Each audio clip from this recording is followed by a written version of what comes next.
नमस्ते दोस्तों, मेरे इस नए एपिसोड में आपका स्वागत है। आज मैं कहीं आउटिंग का प्रोग्राम बना रहा हूँ। आज मेरे पास कोई ख़ास काम नहीं था, इसलिए हम लोगों ने सोचा कि आज कुछ थोड़ा बाहर घूम के आया जाए। तो मैं आपको एक नया स्थान दिखाने की कोशिश करूँगा कि जहाँ आपको एक धार्मिक वातावरण के साथ साथ एक प्राकृतिक वातावरण भी देखने को मिलेगा।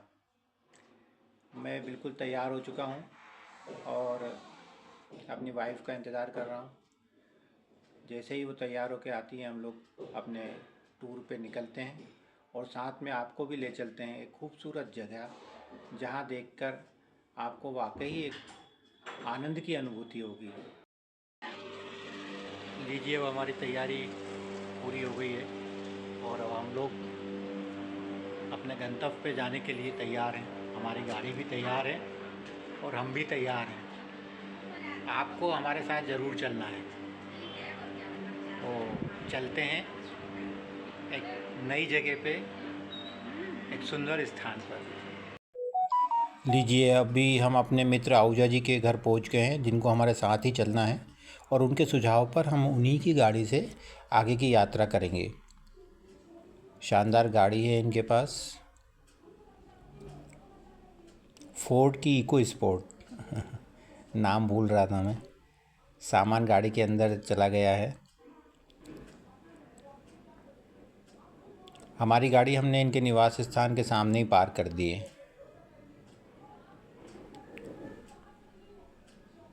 चलिए, अब हमारी यात्रा शुरू हो गई। बहुत देर से आप लोग सोच रहे होंगे कि आखिर हम जा कहाँ रहे हैं।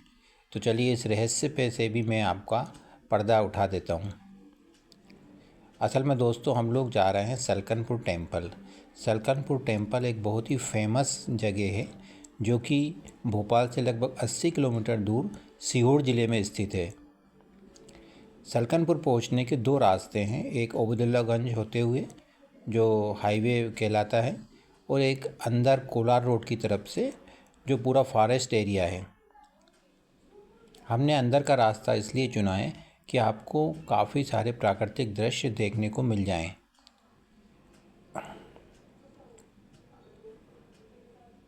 ऊंची ऊंची पहाड़ियाँ और घुमावदार रास्ते सब उत्तराखंड और हिमाचल की याद दिला रहे हैं। देखिए, अब ये कोलार डैम की तरफ हम पहुंच गए हैं। कोलार डैम एक बहुत ही ब्यूटीफुल डैम है और एक दर्शनीय स्थान भी है। अभी हम लेफ़्ट टर्न करेंगे तो कोलार डैम आएगा और यही रोड हमको सलकनपुर ले जाएगा। सामने जो रोड गया था, वहाँ एक रातापानी रिसोर्ट बहुत ही ब्यूटीफुल है।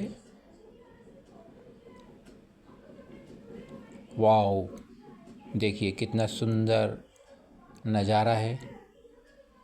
मेरे राइट हैंड पे बिल्कुल स्वच्छ नीला जल भरा हुआ है। दोस्तों, भोपाल काफ़ी प्राकृतिक स्थानों से परिपूर्ण है। यहाँ बहुत ही ब्यूटीफुल प्लेसेस हैं और इसीलिए काफ़ी सारी वेब सीरीज़ की और बॉलीवुड फिल्मों की शूटिंग यहाँ साल भर होती रहती है, जिससे यहाँ के कलाकारों को तो अपॉर्चुनिटी मिलती ही है, बाकी अन्य व्यवसाय में लगे रोजगार लोगों को भी काफ़ी रोज़गार मिलता है। Beautiful beautiful. आहूजा जी हमें कुछ समझाते हुए इस डैम के बारे में, कहाँ से कौन सा रास्ता जाता है।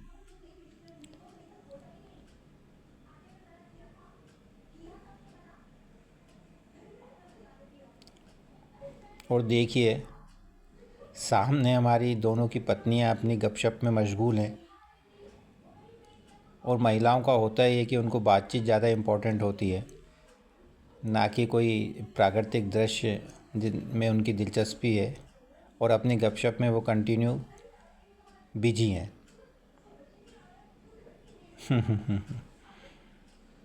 ये देखिए, दूर दूर तक आपको पहाड़ियाँ, जंगल देखने को मिलेगा। यहाँ काफ़ी मात्रा में टाइगर पाए जाते हैं। बारिश में तो ये नज़ारा देखते ही बनता है। अभी चूँकि आज टेम्परेचर कुछ ज़्यादा है, गर्मी भी बहुत है, इसलिए ये रोड आपको सूना दिख रहा होगा। अदरवाइज़ यहाँ काफ़ी भीड़ भाड़ होती है, टूरिस्टों का आना जाना लगा रहता है।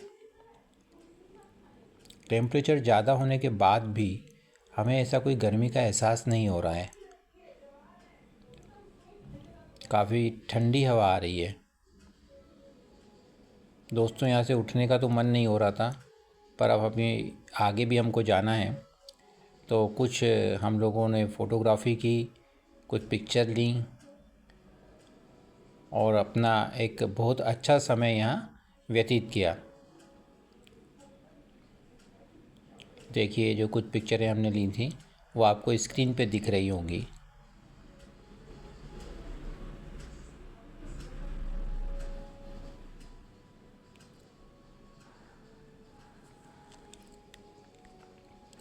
अब हमारी यात्रा वापस शुरू हो गई है।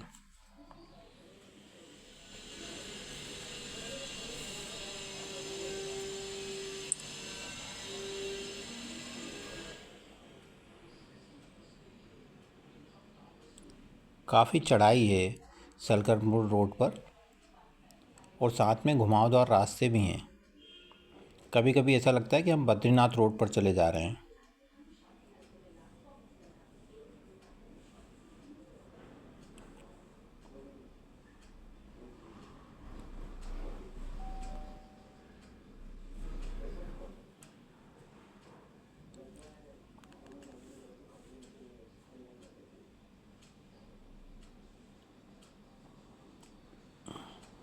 दोनों तरफ घने जंगल हैं।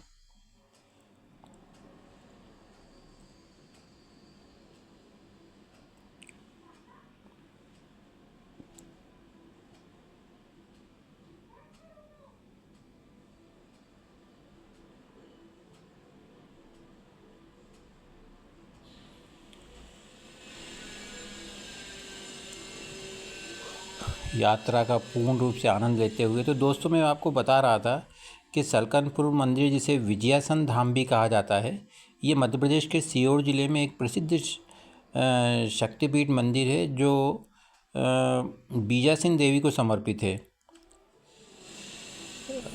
यदि गूगल की माने तो ये मंदिर 400 साल से भी अधिक पुराना है और इसके बारे में मान्यता है कि ये बंजारों द्वारा स्थापित किया गया है। बंजारों के काफ़ी मवेशी गुम जाते थे, तो उन्होंने अब देवी जी की आराधना करी और उनकी जब मनोकामना पूरी हुई तो इन्होंने इस मंदिर का निर्माण कराया। ये लीजिए, हम प्रवेश घाट पर पहुंच गए हैं, प्रवेश द्वार पर पहुंच गए हैं और यहाँ पार्किंग की रसीद कटती है। इसके बाद ही अंदर इंटर होते हैं। यहाँ से करीब 3 या 4 किलोमीटर की सीधी चढ़ाई है जो मंदिर की ओर ले जाती है।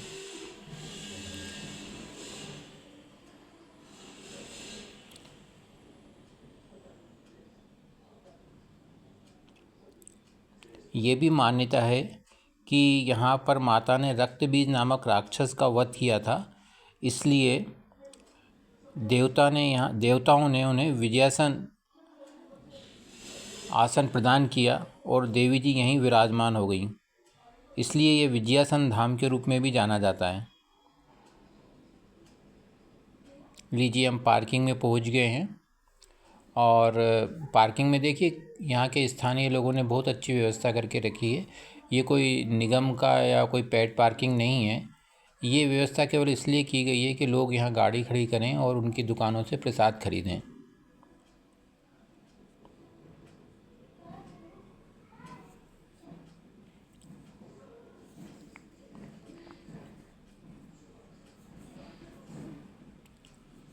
मंदिर तक जाने के लिए मैंने आपको बताया था कि सड़क भी है, रोपवे है और सीढ़ियाँ हैं।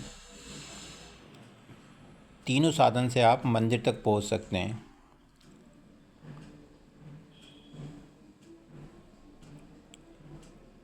पार्किंग से मंदिर की तरफ काफ़ी सारी दुकानें देखने को मिलती हैं। काफ़ी सुंदर सुंदर शॉप्स हैं जिसमें पूजन सामग्री के अलावा भी आपको काफ़ी सारे सामान देखने को मिलेंगे।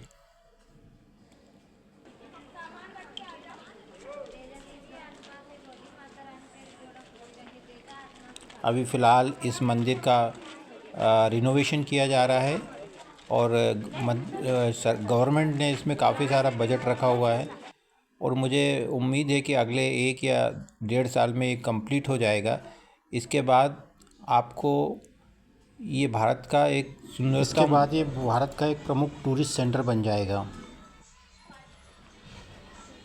ये देखिए, द्वार पर एक छोटी सी कन्या देवी का रूप धारण करके बैठी हुई है।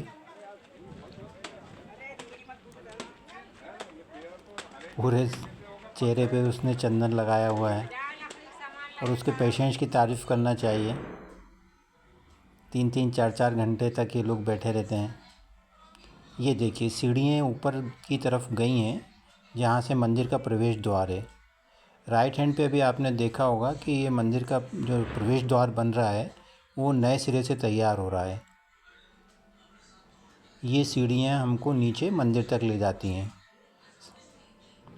सामने ही एक भव्य मंदिर आपको दिख रहा है जिसमें माता जी विराजमान हैं। दोस्तों, मैंने बताया था कि यहाँ तक पहुँचने के 3 रास्ते हैं। आप सीढ़ी से भी आ सकते हैं, रोपवे से भी आ सकते हैं और गाड़ियाँ ऊपर तक भी आती हैं। इसलिए यहाँ आने में कोई कठिनाई नहीं है। आपको जो सहूलियत लगे आपको, उस हिसाब से आप यहाँ आ सकते हैं। भव्य प्रांगण। इस पूरे मंदिर की देखरेख सलकनपुर ट्रस्ट करता है।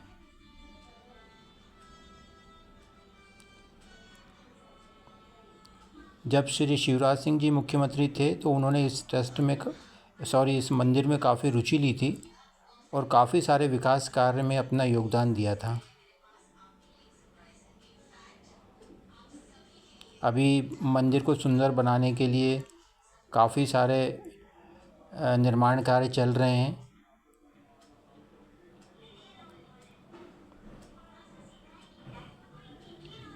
देखिए, सीढ़ियों से उतरकर हम प्रांगण में आ गए हैं। ऊंची पहाड़ी, ये लगभग 800 फीट ऊंची पहाड़ी पे बना हुआ मंदिर है और ऊपर से जब नीचे देखते हैं तो चारों तरफ जो दृश्य देखते हैं उसको देख के मन खुश हो जाता है। जय माता देवी। ये सामने हम मंदिर के अंदर प्रविष्ट हो गए हैं। माता जी की मूर्ति सामने ही है। आज श्रद्धालु बहुत कम हैं क्योंकि मैंने आपको बताया था कि गर्मी काफ़ी है। हालांकि इसके बाद भी काफ़ी संख्या में लोग दिख रहे हैं, लेकिन हमको ये सहूलियत हो गई कि हमको आसानी से दर्शन हो गए और फ़ोटोग्राफ़ी की अनुमति भी मिल गई है।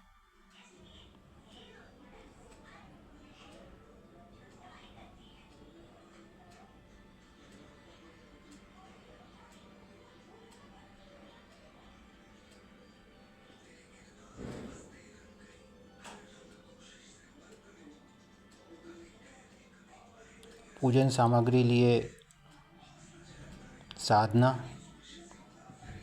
अपनी बारी का इंतज़ार कर रही हैं।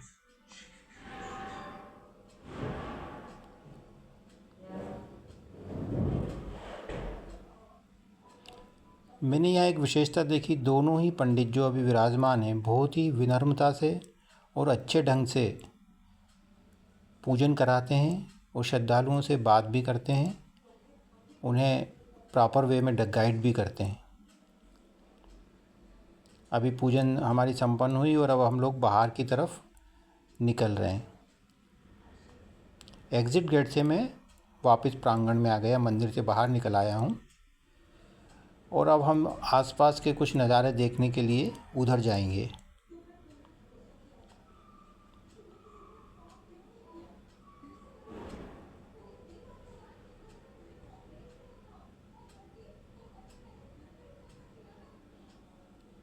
मंदिर के चारों तरफ फेंसिंग करके इसको कवर किया गया है और जब बिल्कुल हम किनारे पर जाकर देखते हैं और नीचे का जब पहाड़ियाँ दिखती हैं तो बहुत ही ऐसा प्रतीत होता है कि हम काफ़ी ऊंचे स्थान पर हैं। ऊंचे स्थान पर तो हैं ही हम, लेकिन यहाँ से देखने से बड़ा मन मतलब आनंदित होता है।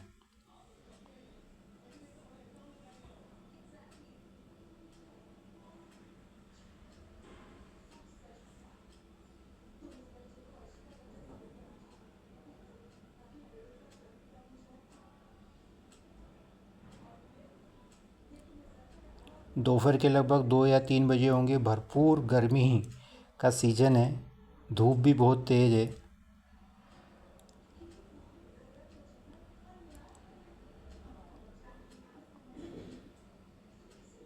ऊपर से ही पहाड़ियों के बीच में आपको एक छोटा सा तालाब दिख रहा होगा। दोस्तों, ये बारिश में बहुत ही अच्छा स्थान है। बारिश में तो ऐसा प्रतीत होता है कि हम यहाँ उत्तराखंड या हिमाचल की वादियों में हैं, और ऊपर से जब देखते हैं तो देखते ही बनता है।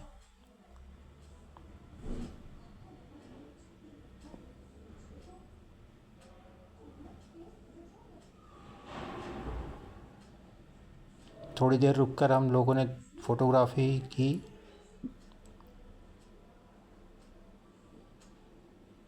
शाम को 6 बजे के बाद खासकर गर्मियों में बड़ा भव्य दर्शन होते हैं।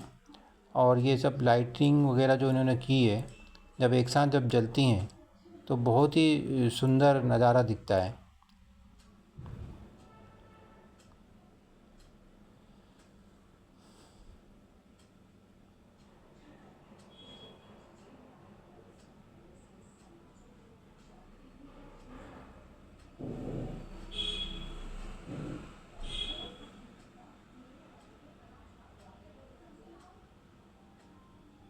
यहाँ से होशंगाबाद नज़दीक ही है, बुधनी भी नज़दीक है।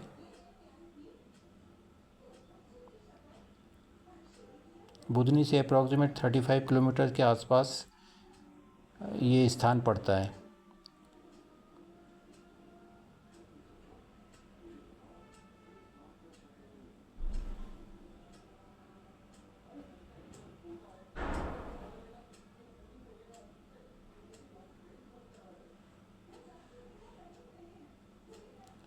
कुल मिलाकर भक्तों के लिए यहाँ समुचित व्यवस्था की गई है। ये देखिए रोपवे दिख रहा है, जो कि अभी बंद है, क्योंकि काफ़ी कम संख्या में श्रद्धालु अभी आए हुए हैं, इसलिए फ़िलहाल इन्होंने रोपवे बंद किया है। उसी के साथ साथ लगी हुई सीढ़ियाँ हैं। लगभग 1000 से ज़्यादा सीढ़ियाँ यहाँ बनी हुई हैं, जिनके माध्यम से आप ऊपर आ सकते हैं। काफ़ी सारे श्रद्धालुओं में ये मान्यता है कि हम पैदल या सीढ़ी चढ़ के ही जाएं तो ही हमारी मनोकामना पूरी होगी, तो वो लोग सीढ़ियाँ चढ़ के ही ऊपर आते हैं। ये देखिए, ये पूरा प्रांगण बहुत भव्य बनाने की कोशिश की जा रही है। अभी हम लोग अब वापस लौट रहे हैं। उन्हीं सीढ़ियों के द्वारा हम लोग ऊपर आ गए हैं।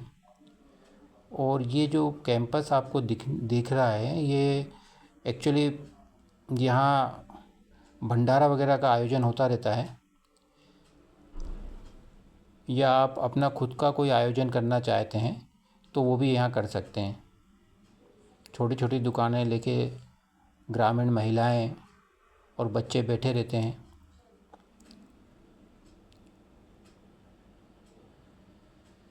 अभी कुछ परिवार आए हुए हैं और उनका खुद का व्यक्तिगत आयोजन चल रहा है।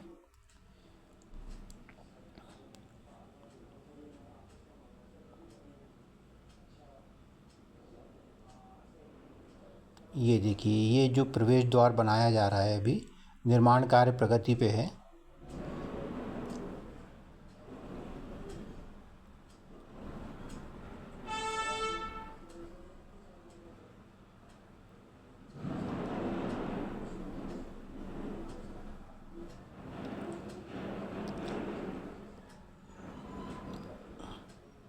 इसके अंदर ही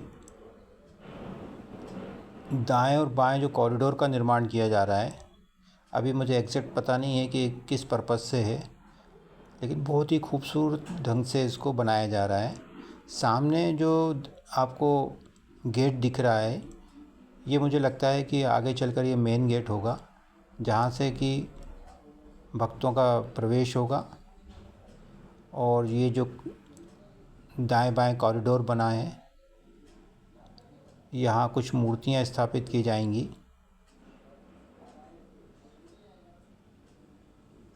तो दोस्तों, मंदिर का भ्रमण पूरा हो गया है। इस एपिसोड में बस इतना ही। अगले एपिसोड में आपसे हम फिर मुलाकात करेंगे, एक नया विषय, नया स्थान लेकर। धन्यवाद।